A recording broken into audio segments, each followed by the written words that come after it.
or Wales or Ireland to sleep with a virgin bride of a man on their wedding night. Whoa. And impregnate them. You know what they were trying to do? They were trying to have babies and break the will of the Scots, of the English, of the Irish and of the Welsh. And you ask yourself why, to this day, the Scots, they want a referendum to get out of that business. Yeah. Identity. Yeah. Identity. Right. And someone said that it is strange that the English ran around the whole world, colonized the whole world, only like they wanted to have an empire. Yeah. Only to come to 2018, Brexit, because they felt they didn't want to be colonized by Europe. So this is the thing about colonialism, and back to the question about the African identity. You think about it, that me and you are separated by an invisible border, but we come from the same hill of Mountain Elgon. Yeah. And here we are sounding very clever in English. Yeah. We should be speaking Lugisu. Yeah. But you know what? That's a conversation for another day. But I'm bringing this to show you how we have come to this place of confusion. So, colonialism. Colonialism, you know what's interesting? What the French did. Their form of colonialism was interesting. It was called assimilation. So what is assimilation? Assimilation is someone comes and imposes themselves to have a superior culture to yours. Yeah. But then they say, us, we are not going to colonize you, but you can aspire and work hard to be like us. And in fact, you will become part of us. So this is what the French lied to Africans. That being subservient to the French makes you French. And that it is such an important thing. Someone was telling me recently that to this day, two interesting things. One, if you serve in any army, in the French colonies, the moment you become a colonel, you automatically join the French Legion. As in, even if you're in Africa? Yes. Okay. So this gentleman who took over in Guinea, he has a French wife and served in the French army, and he's a French colonel. And you think he did what he did for Africa? We're talking about African identity. Yeah. You think he did this for them? Now let me tell you the other thing. Money. All West African countries that were colonized by French, they give French money. They use French money and they pay the French to keep their reserves for them. Gonna come back after a short break. Our vision is that through our work, there will be a raising of a movement of godly, solid, covenant men who know themselves, understand their purpose, and are clear about their worth and responsibility to lead the nation's generations, one man to one son, passing on the authentic blueprint of a God kind of man. Yeah, we're back from the break. We've been talking about the quintessential identity of the African man, or the quintessential African man's identity. I'm here in the loft with the Solution Gonzi. We're talking about the interference of the white man, right? Whether it's Italian, Portuguese, Spanish, whatever, English. The foreigner. The foreigner. And what we need to look at, because we're discussing about the identity of the African man today, right? So what we need to look at, what did this interference do? You know, they came with the slavery, then they did the colonialism and so on. Today, when you look at the 21st century African man, how has he been interfered with? I like what Bob Marley said when they asked him the same question. He said, foreigners, them are vexed, man. You know what vexation is? Yeah.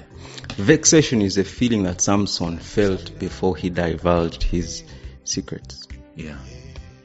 I want you to think about that. Vexation is coming to the point at which you lose every sense of control. and you give up your deepest, darkest treasures. So we as Africans, the foreigners, started with taking our grandfathers away. And when they took them, they didn't let them feel like they were people. Yeah. This is really the thing. They actually, their agenda was to break them even before they got there. So you've heard this word that Samuel L. Jackson likes to use in his movies. Yeah. MF. Yeah. Do you know what that word really? Do you know where it came from? When slavery was about to be abolished in the Americas, even when it had been abolished, they realized that they would still need slaves. So there are two things that they did to break the African man's back, the African man's spirit. The first thing was to sodomize them. Whoa. And the second thing was what was called slave farms. Slave farms. As in breeding slaves. Yes.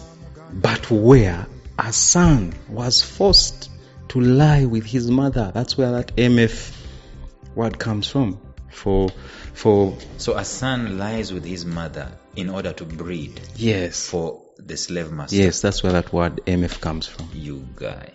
You get? Yeah. So we're talking about how foreigners have broken systematically the African man's identity. You see? So if you are a man working on a plantation, but you are being sodomized in the presence of your children, how are you going to stand up and be a man? I know what is strange, because now let's fast forward.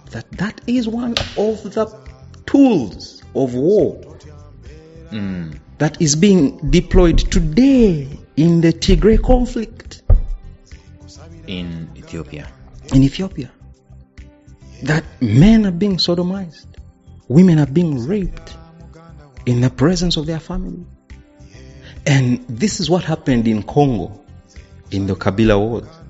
And it's still going on to this day. This is what happened in the Kony Wars of Uganda. It is on record. Yeah? So it's about breaking the mental psyche. Like after you have been raped as a man, your identity is gone. What are you? Yeah. So now this we're talking about is physical, it's gross, but let's talk about the mental rape. Yeah. The mental rape. That our history has been edited. Yeah, the truth about Africa has been edited, and I don't blame them because it really serves them. But what I blame is us who are too lazy to research who we are and set the record straight. Too lazy to own who we are as men and say, no, that is not accurate. Have you ever come across a man in your circles who is so in touch or so in love with the quintessential original African man and is always wanting to be one? Me?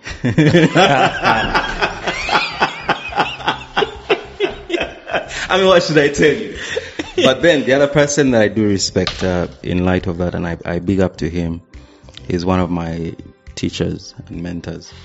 He's called Richard Kawesa. Yeah. Richard Kawesa is a musician, he's an artist, he's a creative and a really deep soul. And he's actually the one who sang the song on our bed. Yeah. Yes. So that is one man who is also doing what we are doing. Yeah. And I'm looking forward to the time that we will have him on this show. Yeah.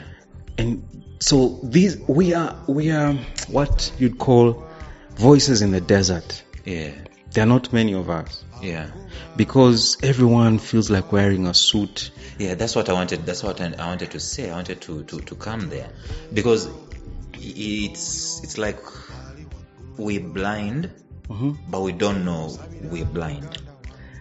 Or maybe we know, but no, to be honest with you, if you look at the 21st century, this is my feeling actually. You talk to any guy out there, in the corporate circles, whatever it is, even in the streets, just get out here and talk to any man. His aspirations, to be honest with you, are not necessarily African. I agree. His aspirations are across the borders, right? People are not proud of of the African identity, so to speak. It's just it's hard work to be African. It is.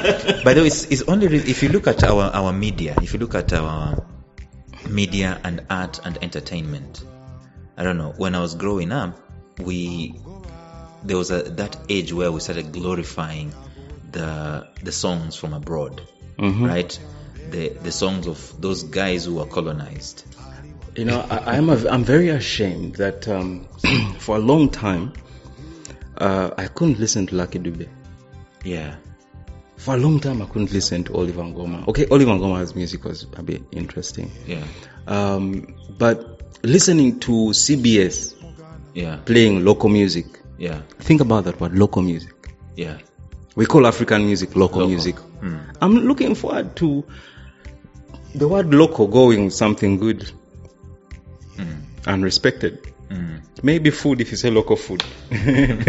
but Africanicity has been relegated to something local, and no one likes local things. People like exotic foreign things. I know what is strange is that in the West we're exotic.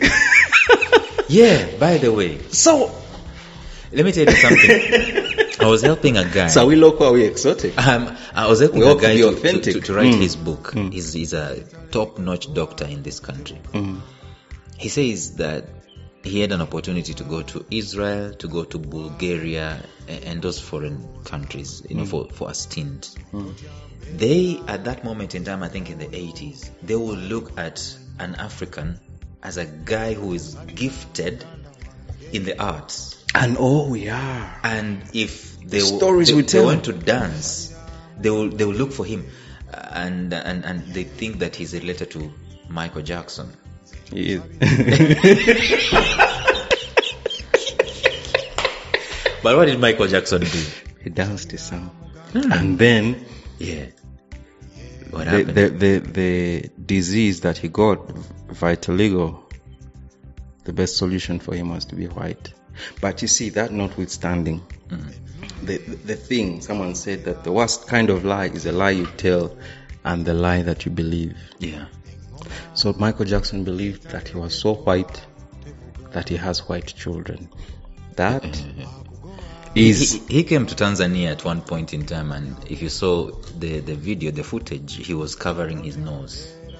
I don't know if you saw that. Yeah. He was covering his nose as if the as guys, if Africa stunk. Yeah, we are stinking and stuff like that. You see, successfully, the foreigner has changed the narrative. Yes. That now the African man looking down upon himself and thinking that for him to be something, he has to be associated with white. Now, one of the things that is interesting, in fact, this really hits home. One of the quarrels or the fights that the African Americans have among themselves is that successful African American men are marrying white women. Yeah, I've seen that trend, by the way. What is that about? There are no great African women. There's a footballer in Africa. He used to play for. I know him because he used to play for Arsenal. It's called Emmanuel Eboué.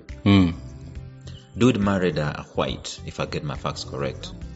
And Caucasian. Then when I think things went south, she got all the money and they always do. Ask Tiger. Yeah, they always do. Yeah, and they take away everything and they lent to you. Yeah. So even to come back now to try and try and gather this conversation, let's talk about education. Yeah. So after slave trade, which was taking the father away from home, right? Yeah. Colonialism came and set up an education system. There we go. And this education system made us hate everything we are. Hate and despise everything that made us who we are. Yeah? The education system that taught us about the European wars and never taught us about Shaka Zulu. And then, together with education was religion. So I often ask for this question: if God is everywhere, why did the Muzungu bring here? How? If God is here, how do you bring God? You see? So there is a misnomer there. And then they say, no, he brought Jesus Christ. They brought Jesus Christ to Africa. Do you know that Jesus Christ was in Africa for 10 years? So let's get our facts straight. So for that reason, there is nothing new that they brought.